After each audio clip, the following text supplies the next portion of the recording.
हमारे सभी दर्शकों को सादर प्रणाम। जय श्री कृष्ण। आज का हमारा विषय है विवाह में विलंब, शादी में देरी। और आज मैं आपको एक योग बताऊंगा। यदि इस प्रकार का योग किसी कुंडली में है, चाहे वह लड़के की कुंडली हो चाहे लड़की की कुंडली हो, यदि इस प्रकार का योग दिखता है तो विवाह में देरी अवश्य होगी।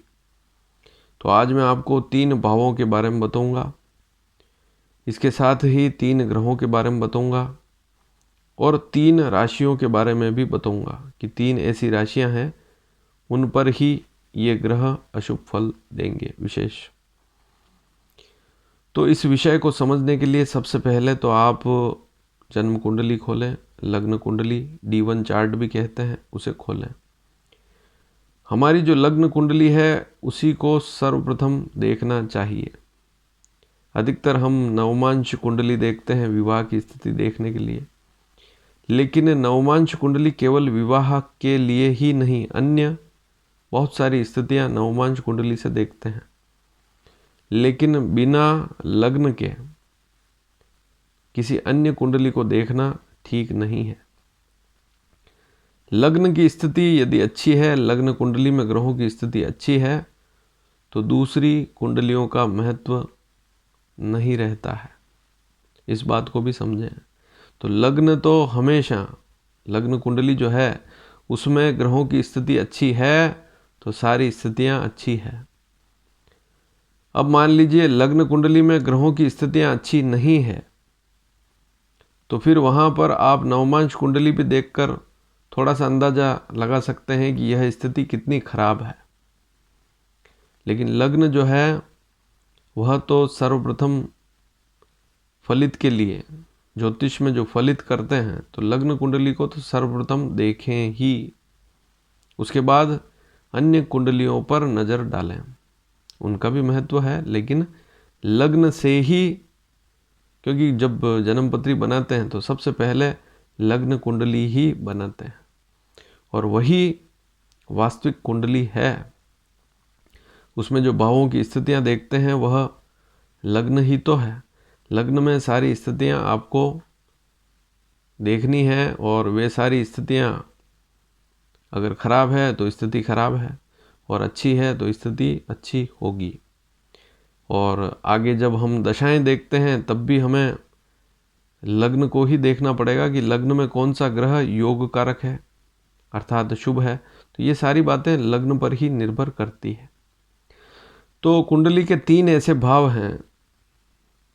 लग्न कुंडली खोलें, देखें। सर्वप्रथम भाव है लग्न, प्रथम भाव ही।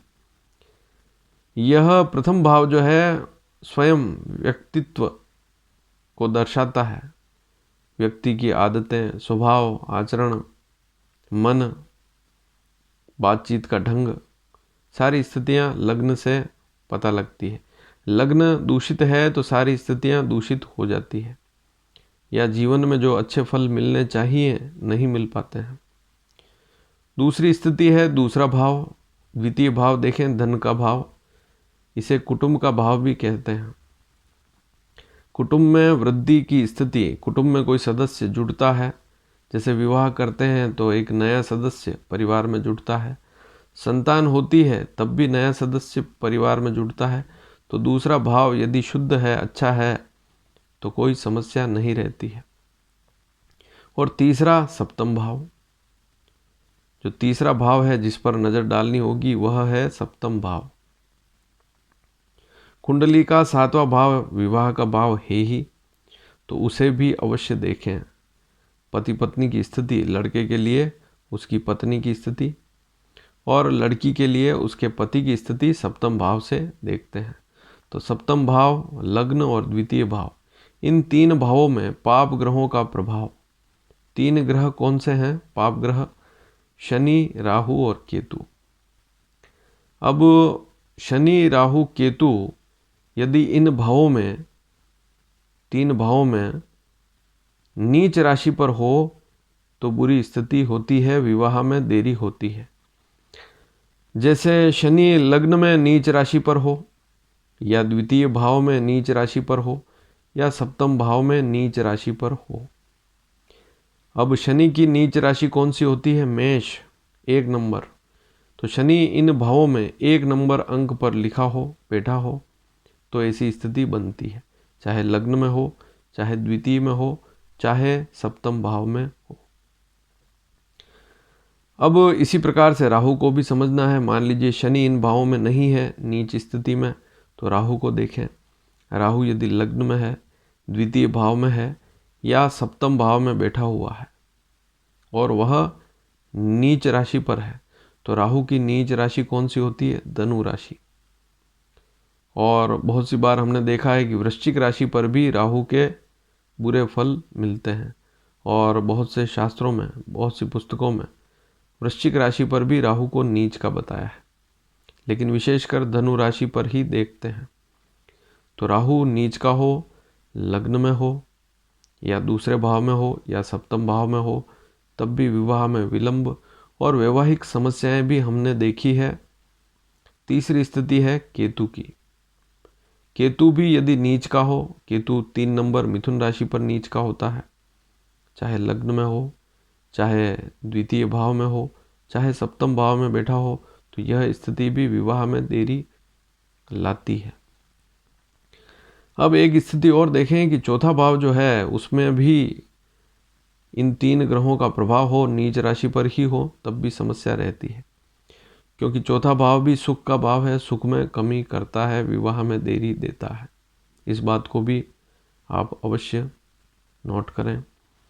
और अब एक स्थिति और है कि ये जो 3 भाव मैंने बताए, लग्न अर्थात प्रथम भाव, द्वितीय भाव और सप्तम भाव, इन 3 भावों में शनि, राहु, केतु ये अपने शत्रुओं की राशि पर हो, शत्रु ग्रहों की राशि पर हो, तब भी विवाह में देरी होती है। अब आप कहेंगे कि शत्रु कौन से ग्रह हैं, तो इसके बारे में मैं पूर्व में भी जानकारी दे चुका हूँ। अभी रिसेंटली ही मैंने सभी राशियों के बारे में बताया है कि शनि की जैसे मकर और कुंभ राशि है, तो शनि के शत्रु कौन कौन से ग्रह हैं, ये सारी जानकारियाँ मैंने दी है। यदि आपने वो वीडियो नहीं देखे हैं तो अवश्य देखें। और यहाँ पर नीचे सब्सक्राइब का लाल बटन है, इसे दबाएंगे तो इस चैनल के सदस्य बन पाएंगे, और जो भी जानकारी आने वाले समय में भी मैं यहाँ पर भेजूँगा आप तक समय पर पहुँच पाएगी। तो नीचे सब्सक्राइब लिखा हुआ है, उसे दबाएं। यहाँ इस चैनल को सब्सक्राइब करेंगे तो आप इन सारी जानकारियों को प्राप्त कर पाएंगे। अब शत्रु राशि को समझें। जैसे शनि जो है उसके शत्रु ग्रह हैं सूर्य, चंद्रमा और मंगल विशेषकर। तो सूर्य की सिंह राशि, चंद्रमा की कर्क राशि, मंगल की मेष मैंने बताई ही है, और एक वृश्चिक राशि मंगल की। तो ये 4 राशियां जो है शनि की शत्रु राशियां हैं। इन पर भी शनि इन भावों में बैठा हो तो स्थिति खराब होती है, विवाह में देरी होती है। इस बात को भी समझें। वैसे तो नियम यह भी है कि सप्तम का स्वामी यदि शनि के साथ बैठ जाए, 7वें भाव का स्वामी यदि शनि के साथ बैठ जाए या राहु के साथ बैठ जाए या केतु के साथ बैठ जाए, तब भी विवाह में विलंब होता है या वैवाहिक समस्या रहती है, हमने देखा है। और विशेषकर द्विस्वभाव राशि पर हो तब भी समस्या रहती है, 3, 6, 9, 12 इन राशियों पर हो तब भी समस्या रहती है। तो ऐसे अनेक सूत्र हैं। अब राहु शनि के तुल्य ही है, जैसा शनि है वैसा ही राहु है। तो राहु शनि आपस में मित्र हैं, लेकिन जो शत्रु शनि के हैं वही राहु के भी शत्रु हैं। तो इस बात को भी आप नोट कर लें। अब केतु के शत्रु कौन है? केतु मंगल जैसा है, मंगल तुल्य है केतु। तो केतु जैसे मंगल के मित्र हैं सूर्य, चंद्रमा, गुरु, और मंगल के शत्रु कौन कौन से ग्रह हैं? बुध और शनि और शुक्र सम है। तो बुध की मिथुन और कन्या राशि, इसको आप नोट कर लें। और उसके बाद शनि की मकर और कुंभ राशि, इस पर भी केतु यदि लिखा हो इन भावों में, लग्न, द्वितीय और सप्तम भाव में, तो वहाँ पर भी हमने विवाह में विलंब की स्थितियाँ देखी है। तो इस प्रकार से जो पाप ग्रह हैं, जैसे शनि है, राहु है, केतु है, जैसे राहु को आपने देख लिया कि वह लग्न में बैठा हुआ है, शत्रु राशि पर या नीच राशि पर, या द्वितीय में है या सप्तम में है। इसी प्रकार से केतु को देख लिया लग्न, द्वितीय, सप्तम में, या शनि को देख लिया, तो इनके उपाय आप अवश्य करें, इनके मंत्रों का जाप कर सकते हैं तो लाभ मिलता है। धन्यवाद। जय श्री कृष्ण।